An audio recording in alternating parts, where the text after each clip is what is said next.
কিছু মানুষ একটু ভালোবাসা পাওয়ার জন্য হাহাকার করে, আবার অন্যদিকে কেউ ভালোবাসা নিয়ে রোজ অভিনয় করে। এটা ব্লাড ক্যান্সার আক্রান্ত একটা আপুর জীবনের গল্প। 3 বছর আগের কথা, আমি তখন ক্লাস 10-এ পড়ি। আমি তার সাথে কথা বলতে বলতে কেমন জানি দুর্বল হয়ে পড়ি। তারপর আমি তাকে প্রপোজ করি, সেও কিছু না ভেবে রাজি হয়ে যায়। এভাবে শুরু হয় আমাদের রিলেশন। এর মাঝে আমি অনেকবার বাসায় ধরা খাই, অনেক মাইরও খাই ভাইয়া আর আপুর কাছে। হঠাৎ আমি অনেক অসুস্থ হয়ে পড়ি। দিনটা ছিল 18/12/2020। এই দিনটায় আমার ব্লাড ক্যান্সার ধরা পড়ে। এই জন্য আমার ঢাকা আনা হয় চিকিৎসার জন্য। ঢাকায় এসে আমার আম্মু পিসি কিনে দেয়। পিসি পেয়ে আমার পুরাতন প্রেম জেগে ওঠে। নতুন আইডি খুলে তার সাথে কথা বলা শুরু করি। আমি তাকে বলিনি যে আমার ক্যান্সার। তারপর আমি আবার ধরা খাই।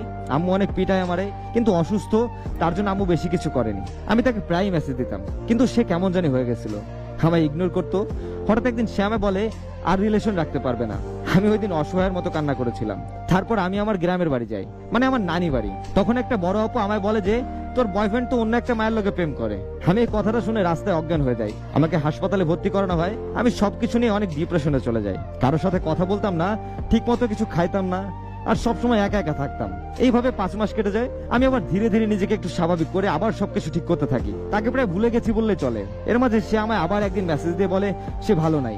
আমিও গাধার মতো তার সব কথা বিশ্বাস করি, আর তাকে আর একটা বার সুযোগ দেই। তখন তার 6 মাসের রিলেশন ব্রেকআপ হয়। ওরা অনেকবার ঘুরতেও যায়, আমিও একদিন তাদের একসাথে দেখছি। ওই দিন আমি শুধু কাঁদছি আর হা করে দেখছি, কিছুই বলতে পারিনি। তারপর আবার ধীরে ধীরে তার সাথে সবকিছু ঠিক করতে থাকি। আমি তাকে অনেক বেশি ভালোবাসি আর বিশ্বাস করতাম। উনি যা বলতো তাই করতাম। ওনার জন্য আমি আমার 10 বছরের ফ্রেন্ডশিপটাও নষ্ট করে দেই। সবাইকে ব্লক করে দেই, কারোর সাথে কথা বলতাম না। সারাদিন শুধু তার সাথে কথা বলতাম। এর মাঝে আমি অনেকবার অসুস্থ হয়ে যাই, তাকে কিছুই জানায় নাই। প্রায় আমার হাসপাতালে থাকতে হতো। এরপর আমায় আবার ঢাকায় আনা হয়। তারপর উনিও এইচএসসি পরীক্ষা দিয়ে ঢাকায় চলে আসে। উনি ঢাকার একটা কলেজে অ্যাডমিশন নেয়। আমরা পাশাপাশি এলাকায় থাকতাম, মানে এই গলি আর ওই গলি, কিন্তু দেখা হতো না আমাদের তেমন। আমাদের রিলেশনশিপের 2 বছর হলো। সে আবারও আমায় ইগনোর করা শুরু করে। আমি ভাবছি বাসা থেকে দূরে থাকে, পড়াশোনা অনেক চাপ, তাই হয়তো এমন করতেছে। কয়েকদিন পর আবার উনি আমায় বলে উনি আর রিলেশন রাখতে পারবে না। আমি কারণ জিজ্ঞাসা করতেই বলে ক্যারিয়ার ফোকাস করতে হবে, এখন আর অন্য কিছুতে মন দিতে চায় না। ঢাকা আসার পর আমি তাকে অনেক টাকা দিয়ে সাহায্য করি। যখন টাকা চাইতো আমি দিয়ে দিতাম। এর কয়েকদিন পর জানতে পারি সে কলেজের অন্য একটা মেয়ের সাথে রিলেশন করে। তাদের রিলেশন 2 মাসের নাকি। আমি তাকে বলি এইসব সত্যি নাকি। সে তখন আমায় তার নিউ জিএফ এর সাথে পিকও দেয়। আমি নিজের চোখে বিশ্বাস করতে পারতেছিলাম না। আমি একদিন একটা কথা বলি যে ওই আপুকে আমার মতো কষ্ট দিও না, আর অনেক সুখী হও। উনি বলে না দিমু না কষ্ট, আর তোর মতো মায়ের কাছে ফিরবো না।